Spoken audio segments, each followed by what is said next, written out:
right, man. Hey, welcome back into the Burgh Cave. We're going back original style here again with my man Lars, Bavakwa, and Toby, one of the OGs on the audio only. Listen, baseball season's coming up, and one of the hot topics, we spoke about the Football Hall of Fame here a few episodes ago. We thought it'd be really cool to talk about the Baseball Hall of Fame. Do you think like baseball needs to kind of reevaluate this Hall of Fame thing, or at least the criteria? I think they're using the players because, again, we talk about what the Hall of Fame is. Is it a story? You're telling the story of the game, right? So you can't tell the story of baseball without certain people. Palmeiro, McGuire, Sosa, Bonds. I know that's the steroid era, right? But there's a few, like Ty Cobb. You know, he killed a guy and he's in. You know, like there's other. He was fighting people. You know, there's a lot of guys in it did bad stuff. Ty Cobb, look it up. He killed somebody. Allegedly. Yeah. The word on the street was he was not a great human. I don't know. He's not a great. He's a bastard, right? Wow. Yeah. I was 10 years old. I did not know that. Right. Did you ever see Field of Dreams? I mean, they were. Right. Well, he's a freaking Tom. All right, well, I just didn't put two and two together. Ray Liotta. Right. So the short of it for me, and we'll pass it along because I'm a baseball guy and I'll beat this dead horse, but I think it's wrong for them to have people's artifacts in the Hall of Fame and not have them in there.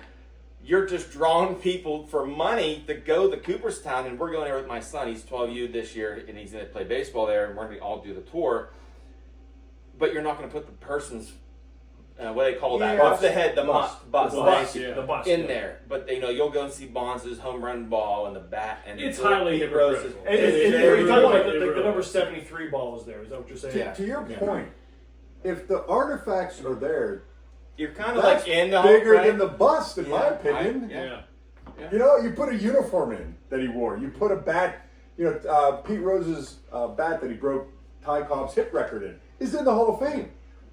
Guess what? Pete Rose in the Hall of Fame. You could say he's not. He's in the Hall of Fame when you put the bat in there. I agree. Right. You know, is it almost like the ones like were in college football, like, oh, we're going to strip them of their national title, but everybody knows they're the ones that they won the national title that year. Like, you talk about Pete Rose. Yeah. He's not in the Hall of Fame, but everybody, he's the hit king. But everybody talks about him. He's a hit king. You know what? Yeah. He's definitely the You know what? In a fan's view, he's a Hall of Famer. Yeah. Just because the baseball gods or the baseball officials won't put him in. The powers that be won't put him in. But in the fans' view, they're a Hall of Famer. Yeah. In your guys' view, Barry Bonds, Sammy Sosa, McGuire, are they Hall of Famers? They're Hall of Famers because the way you put it was perfect. Everybody was doing it. You know, everybody was doing it. Yeah. So it's not like Joe Schmo wasn't doing it. He was, and it didn't help him. So I was in college then, and I was playing baseball for 2 years, and we took a lot of andro. I took it, right? And because I knew it would help me. Yeah, not now. Anybody have any? It's all gone. It's all gone. But McGuire's locker. Yeah, we followed them. Andrew's in the Hall of Fame. Yeah, Andrew's. He looks like more of a Conseco. He does. I'll slim it down. Yeah, but you used it to try to better yourself. So what I say about Bonds, right? And I think everyone can say this. He was a Hall of Famer-esque before he took all that stuff. Agree. He won 2 MVPs before he ever started juicing. 50-50. Okay. Three MVPs before he started juicing. It's well known that Washington, McGuire, and Sosa race kind of take them off. Yeah. And he said, "Look, these guys are not as good as me. I'm a better natural athlete. I'm a better natural baseball player. I need to do this together." His home runs went from 310 or 315 to 360 to 370, right? His home runs went from 380, 390. They went 400 to 415. But there's still a skill involved. There's a hand-eye 100%. 100%. Andrew does not do that. Right. Andrew might have, It doesn't hand-eye coordination, right? It does. Heal faster. Take a bodybuilder, stick him in a batting cage. So like the next day, you're feeling better than you would if you wouldn't be on. Mickey Mantle would have took it. Mickey Mantle would have took it. And that even shows out, Mickey Mantle drank every night in New York and still went out and performed pretty good. 60 But that's what that did. And people don't want to realize that. That's what it did. I partaked in a little bit of that, and I didn't make the MLB, right? And I'm just using myself, but a bunch of people in that era did do that, and it was performance enhancing, but it did not make you a Hall of Famer. Put it that way. It did not make you a Hall of Famer. So anecdotal story here, and I will names will be kept quiet to protect the innocent. But I knew someone who played in the minor leagues, and it was just, to your point, it was systemic. It wasn't just Bonds and Sosa McGuire. It was minor league players looking to get Ryan Braun. Yeah, well, I mean, you started getting into 2000s, 2010s. You had guys who said in a contract year, I'm going to go the extra mile and juice it because what was going to happen? 50 games. So let me go 50 game suspension, but you kept your $20 million guaranteed contract for 5 years. So, but before I go back, the argument at that time, the person I know was that person was young, had a family, was concerned about the side effects of steroids, specifically how it works your heart too, right? So, he personally watched players that he played with get bigger, stronger, faster. It was systemic across all aspects of major league of professional baseball. Sure. So it wasn't something that if I could even entertain the argument that you had a half dozen guys that juiced and the rest, and it wasn't fair. But no, pitchers, they were all doing it. Pitchers, hitters, they were all doing it. They're all doing it. Even Eddie Pettit, for Christ's sake, right? Yeah. I mean, guys like Crystal Clean, and he came out and said, "Yeah, I did it because I wanted to heal quick." How did you not know? Did you see that man's jawline? It was like a UPS box. It came out. He might have had a different prescription than I had. Yeah, mine was off the shelf. I don't. Your jawline. Mine was off the shelf. Yours was like a Picasso painting. Eyeball here, one here. Mine was down the strip district. Some guy in the back of a Cadillac. He bought the trunk. Andrew in Walgreens. I got Andrew here. Which one do you want? I'm a little short this week. What do you got now? He started every sentence with psst. Yeah. Can you tell we're 3 Buffalo Traces? Yeah. You know what the thing is about, and Lars, I know you're a big historian on baseball and stuff. So you brought up a good point because one thing that captivated me as an average fan was the McGuire-Sosa home run race. Oh, what now? Correct. Was it more a product of that? Did you think the players were like, you know what, I got to be able to do that? Was that more of when the steroid era really hit? Or do you think it was like what you're talking about, partaking even a little bit before that? So let's take a step back here. This is why I feel like Major League Baseball is hypocritical, and in fact, I think they were a little bit complicit in this. Think about what happened a handful of years before the McGuire-Sosa race. The strike. Yeah. Major League Baseball was the preeminent sport at the time. Yeah. Everything else was NFL wasn't king back then. No, it was not. No. But NFL started to leapfrog baseball shortly after because the strike was back. Right. I mean, the strike, and it's an order. That's why I brought it back. Because there was no World Series that home run year brought it back. And the home run year, exactly. Yeah. I was glued. 90, during college, 98, 99. Yeah, I was glued in. We actually had, and we actually had like watch parties in college when McGuire-Sosa played. You started when it got to like 50. Yes. It's not when it got to 60. You started watching when it was 50. Like, I remember being in Three Rivers towards the end of the game. They announced McGuire hit something like a 63rd, 64th home run. The stadium erupted. Yes. Yeah. I mean, everyone was following. Everyone was a Cardinal fan. Everyone was a Cub fan. They would break into every game. Every at bat. So the TVs, they made money. All those people that made money off it, right? The television people, the stadiums. It was all bought in off of that, right? Yeah. Bud Selig knew exactly what was going on. I 100% know that about it. He knew exactly what was going on, and he saw what was happening. He's like, you know what? We're going. Well, Vacqua, you and I participated in like watching wrestling here and there. Oh, it was like almost like WWE because you don't necessarily want to see them hit the home run. It was also how far were they going to hit the goddamn home run. Especially McGuire. He was. I mean, Sosa was strong as well. Don't get me wrong. McGuire was. They were shots. Big Mac. I remember the one he hit to right center field against the Mets was about 550. He hit the scoreboard, obviously on the fly. He hit it about 550. I mean, that is. I mean, you don't even see that in home run derbies anymore. No, I mean, it's just sheer power. And if you look at '87 McGuire, his rookie season, versus But he still was hitting bombs back then. But he was. He had 49. He set the rookie record at the 49 time. home runs. Yes, he set the rookie record. I was saying, didn't he have like 49 his rookie year? Yeah, I remember The that. person I remember a few things about baseball. The person who it helped the least is Barry Bonds. The home run chant? Yeah. Okay. Like, and of all that, like, no, I don't. I mean, I would just put up for debate, but don't you think like he was already doing those things? Again, the ball went further, right? Yeah. So like he probably Bonds was a better baseball player. added 100 home runs. Over his career. Right? He, Let's think about it. Yeah. So because he juiced. Yeah. But he still would have hit 650 home runs, which is Hall of Fame.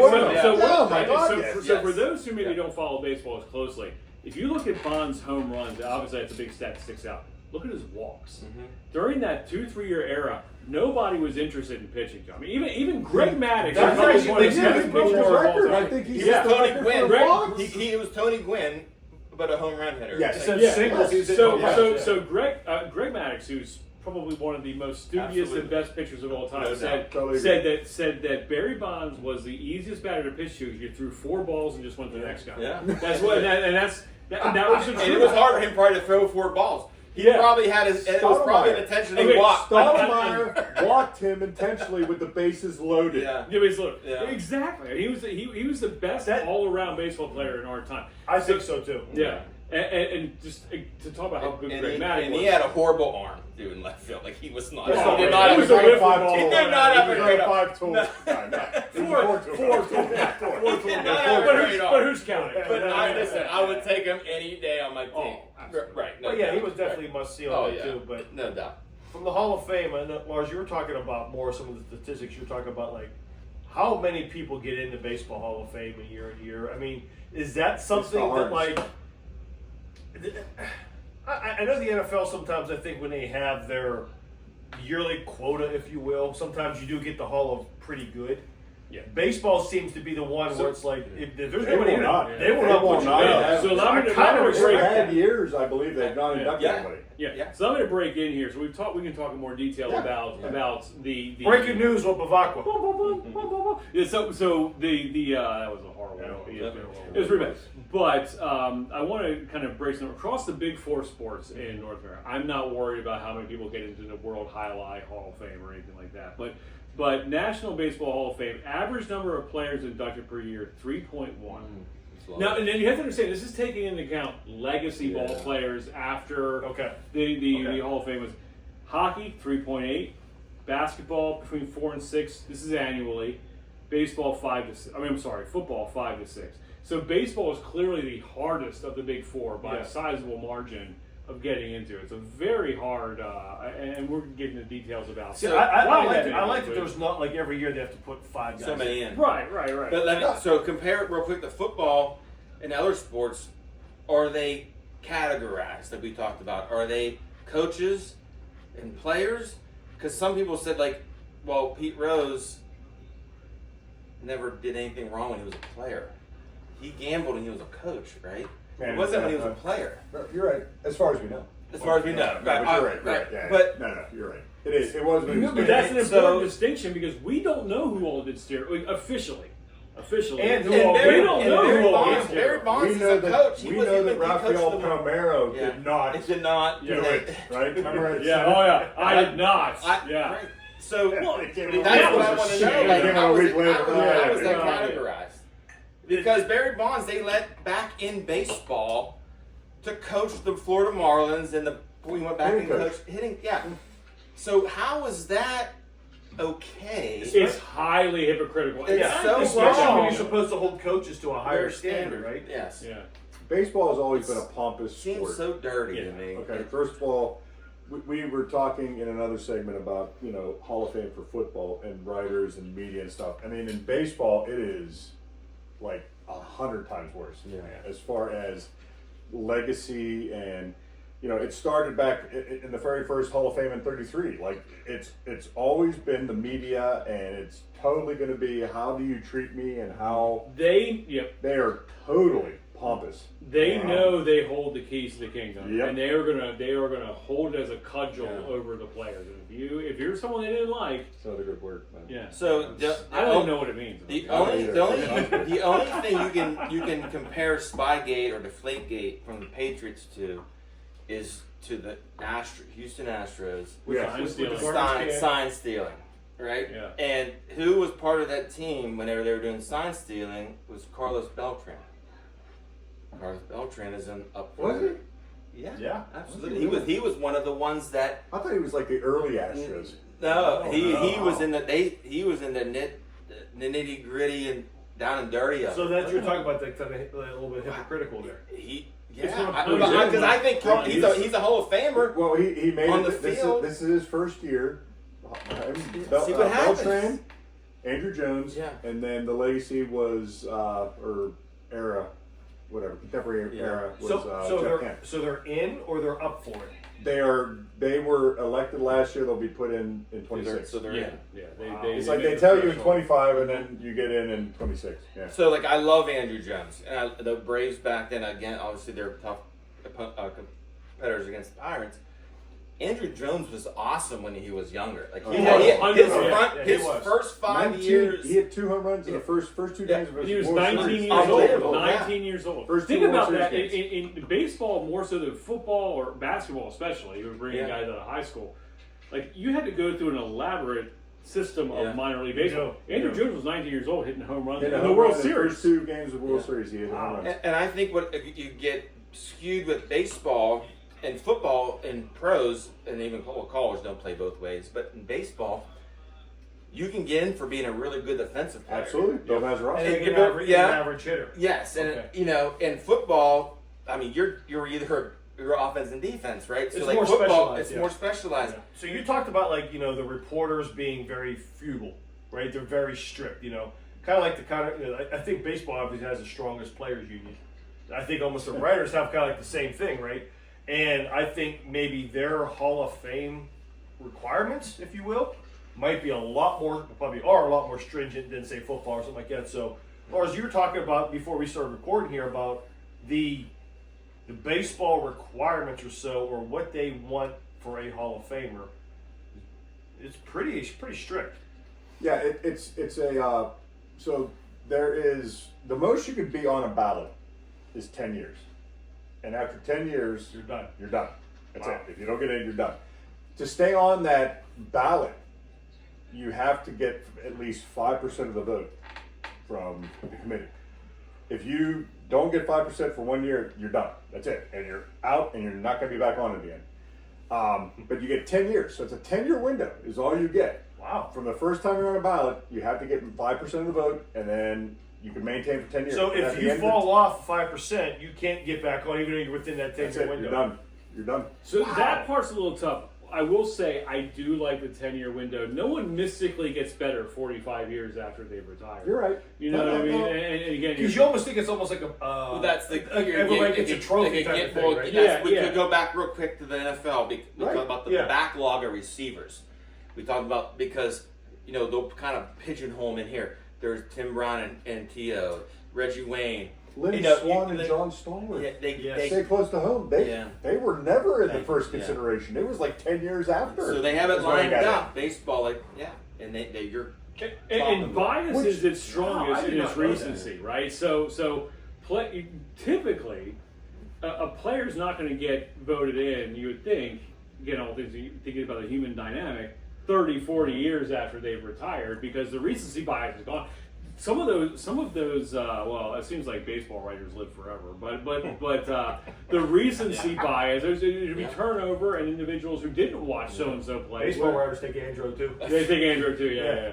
Doesn't seem to be working for him physically. No, but it's like Ponce de Leon's found. That's what it is, right? I think more than any other sport, it is about the writers more than anything, right? That's 100%. the thing that 100%. frustrates me because, again, I'm probably going to say this off the cuff, and those guys didn't play the game. They wrote a so-called book about how they want to do things, and they don't understand it, right? And you gotta, understand what these guys go through on a yearly basis. Baseball is 163 games.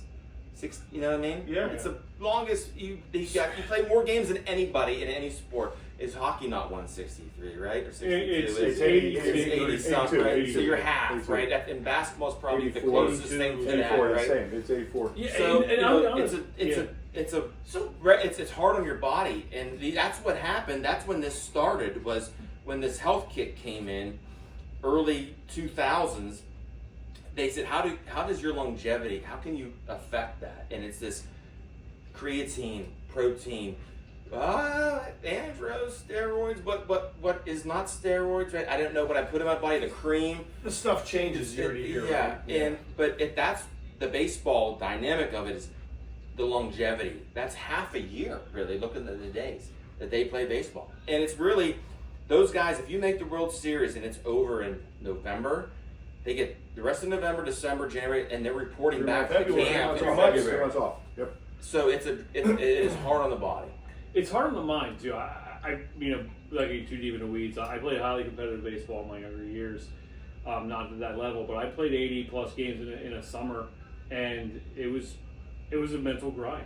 Now, if you paid me $30 million a year to do it, I'd find a way. Yeah. You know what I mean? You'll walk it off. Yeah. But you're right. chamber. But exactly, it's a physical mental grind that these writers typically are not aware of. They're not. And let me ask you guys this. And this sounds probably like more like a pompous athlete, but it's like those writers are like guys that didn't get varsity jackets in high school. It is. And there's like they want to I don't really wanna like put 'em there. stick it to the athlete Yeah. because this is their chance Right. to get back to athletes It that is. they could not be in high school, college, whatever. That's that how I might look be. at it. That's how I look And at to it. be fair, that's how I I'm look sorry, at it. I look at it Yeah. the same way. I do. To be fair, it's not all of them, right? It's not. It's It's not. not, but no, there is a good portion that probably are. I mean, it's by far worse in baseball than it is football. Oh yeah. Without a doubt.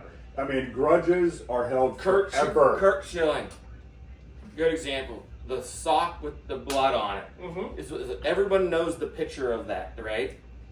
And what he went through. Well, that wasn't like a steroid or andros bloody sock. He really was bleeding, and he was putting his body through a hard time, and he had to pitch to the Yankees. He wanted that. ALCS, You know what I mean? Like when that- they were down 3-0, and all this and all that story coming into it.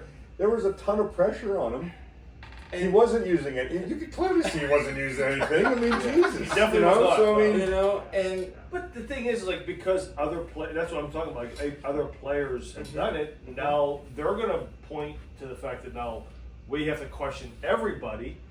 Why? Because they want the attention on themselves for calling it out. Yeah. And again, because they didn't get the varsity jacket in high school, is a general term. They want to make it. This is their chance to be the superstar.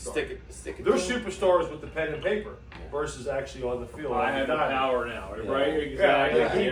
I think to your point with the whole era thing, right? Like, everybody's seen the You Don't Know Bo 30 for 30, right? Oh, and absolutely. this is a great parallel because it's baseball and football. But there are parts where the reporters say, I'm glad he did it when he did it. Because if he'd have done it in like 10 years later, everybody would have said he was on steroids and stuff. Yeah. He wasn't. Yeah. He was just a He god. He was a that. generational athlete. If you take his words that whole cloth, he didn't even like to work out. So Bonds, you could tell if you pull up an old Pirate picture of like a card, Oh, and yeah. then how big he was, right? Look at his rookie card, right? But I don't think like Palmeiro changed. He didn't. No, I agree. I don't think he did. Sosa changed for sure. You can name a few, and He's McGuire really for changed. sure. But like, there were some that were pigeonholed saying they did do it, and they were on the report and said they, what's the shortstop for the Orioles? Cal Ripken? No, not the Orioles. A's, Athletic A. Ricky Henderson. Tejada? Tejada, thank you, Tejada. Miguel Tejada, who ended up going to the Orioles. Yep. Okay. He was with the A's, and it's like, man, a shortstop. I wouldn't, you know what I mean? Like, because it was used for certain things, Well, and it wasn't Andy just Pettit- for bulking Andy and Pettit is a and great runs, it's example. recovery. Andy Pettit, exactly. Mhm. Andy Pettit admitted he did it. Yeah. And he said the only reason I did it because I wanted to recover faster. Yeah. Well, and then It that's was not to get bigger or faster or anything. He just wanted to recover faster. I think that's an important distinction. When people think about steroids, they think about getting massive muscles and It's beach recovery. body That's for the recovery. ladies. Yep. It's predominantly recovery. is what people are using. And I think actually too, there was Justifies things, it? No. No, But no, that's the no, argument. Against is the that rules, yeah. no. You're But, playing 162 Yeah. plus playoffs. Yeah. You're looking at 200 preseason. You're looking at 200 games a year. Yeah. All That's, you gotta that's a do lot of is wear prepare and for tear. recovery. So here's where I'm Oh, gonna, man. here's where I'm gonna defend the athlete in a part of this too, because you talked about it's about the recovery, and that's what, because I've heard and I've seen, and you guys can correct me if I'm wrong on this. I've seen a lot of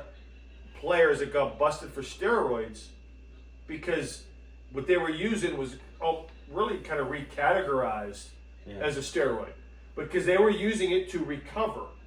Now, they were using something, and I'm making up years. Let's say they're using something in 1992 to make up a year. They were using it. It's good. But all of a sudden, in 1994, it becomes an illegal substance.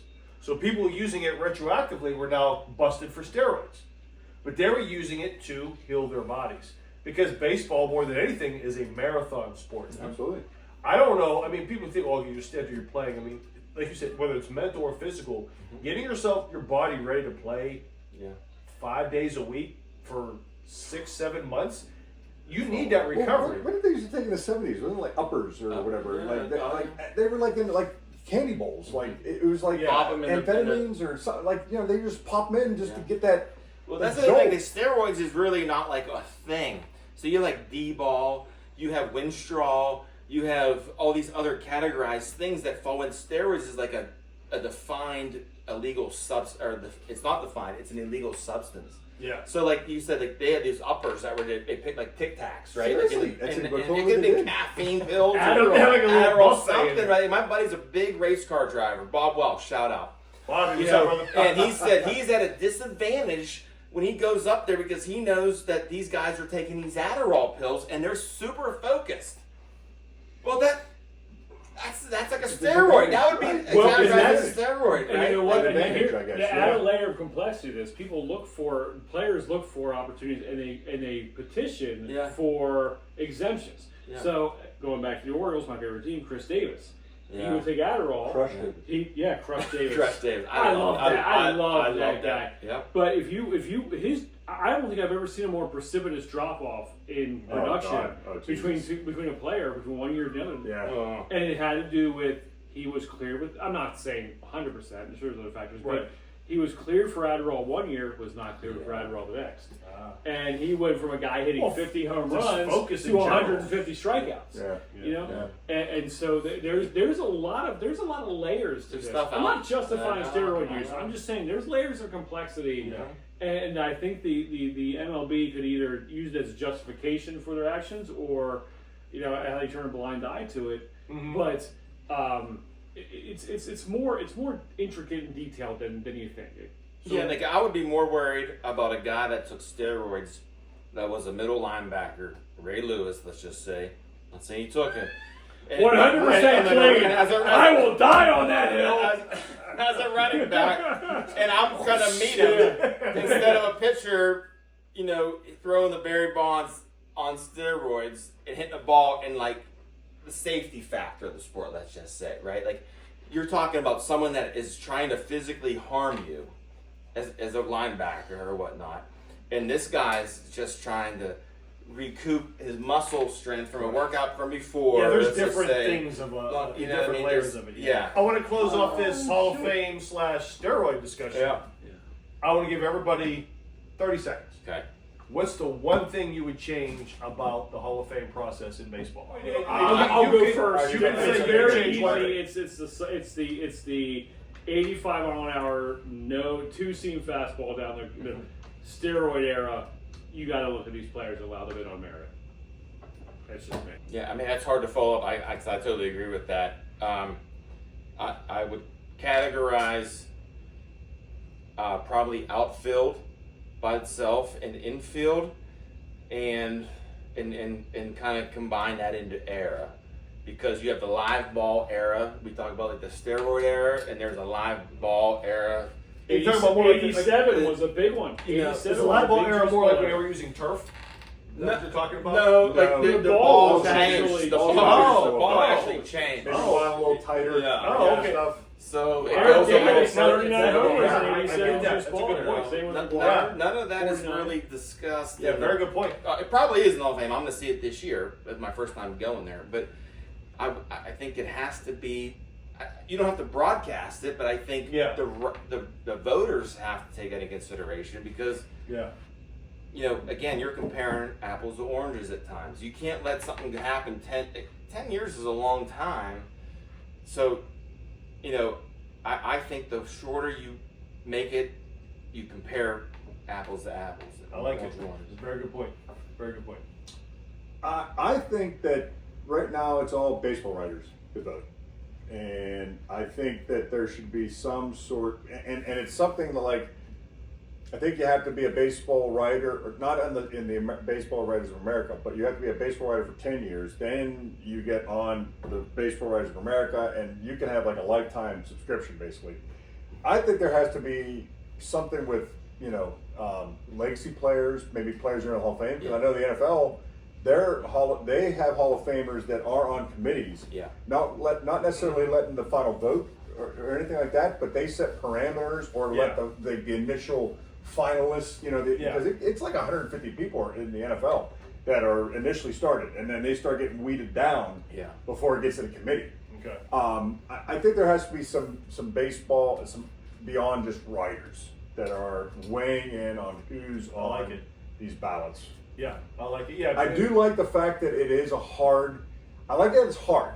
I agree. Because as we talked about and tune in on the football one, that you don't want to make it that like any Tom, Dick, and Harry can get in. Okay, but at the same time, if someone's got a grudge on somebody and the same writer is always voting every year for the next 50 years, he's never going to get in. He's never gonna get No, and exactly, and you brought this up when we talked on the football one as well too. Like like locally here, Ed Bouchette is a legendary writer here, always going to bat for Bettis. So does that skew his running back votes because he's still trying to get Bettis in when another running back is actually deserving, right? I mean, and that goes for any of the 32 NFL teams, and it probably could actually have the same effect in baseball as well. Writers, you know what? We joke about the no varsity jacket and all that stuff, but you know what? If these guys or gals that are really into baseball, they deserve a vote. But you have to counterbalance that with people who have played. Those guys that are, Yeah. you can, I mean, I don't know, maybe it's just a perception. They just seem like they get it. They're not going to hold grudges. They know the game. They understand the game. Yeah. Maybe they never played it. I get it. Yeah. But if you have enough intimate knowledge about it, you could still weigh in. It's the other ones that have I those think you have to grudges. counterbalance that with players, though. Too. Yes. The baseball is America's pastime. It's old. It's the legacy. People, I think, as far as our age, like Bond's not being in, and Clemens, and those guys, like you can't tell the story of baseball without that's the home run king. If Bonds would have he had 3 MVPs before he started steroids. Yeah. Clearly, he had 2 with the Pirates. Then he had his first Absolutely. one when his first year with the Giants. He had an MVP season. Okay, clearly he was not on the juice at that point. Correct. If it's 3 MVPs and hits 500 home runs, Yeah. is he in the Hall of Fame? Absolutely. Should be, absolutely. Then what's the hell's the Plenty of difference guys- on the steroids? I mean, And- really, you know what I mean? Yeah. And he was going to hit 500 home runs barring an Amen. injury. Amen. Like, nobody who talks to Barry Bonds and has this conversation thinks he's not a Hall of Famer. Right, exactly. They respect him as the Oh. home run king, Yeah. and ESPN still talks about it. Yeah, perfectly said, and that's why I said too. The players they want it, they want the validation, but they really don't need it because they walk around. Everybody looks at them as Hall of Famers. Well, hey, this was a fun conversation for baseball. Our Buccos might actually do something this year. We'll see. We'll be back with some Bucco talk later on as well. But I'm going to need a lot of bourbon for that. we appreciate everybody hanging out here in the Burgh Cave. For man Toby, for Bavacqua and Lars. We'll see everybody on the next one.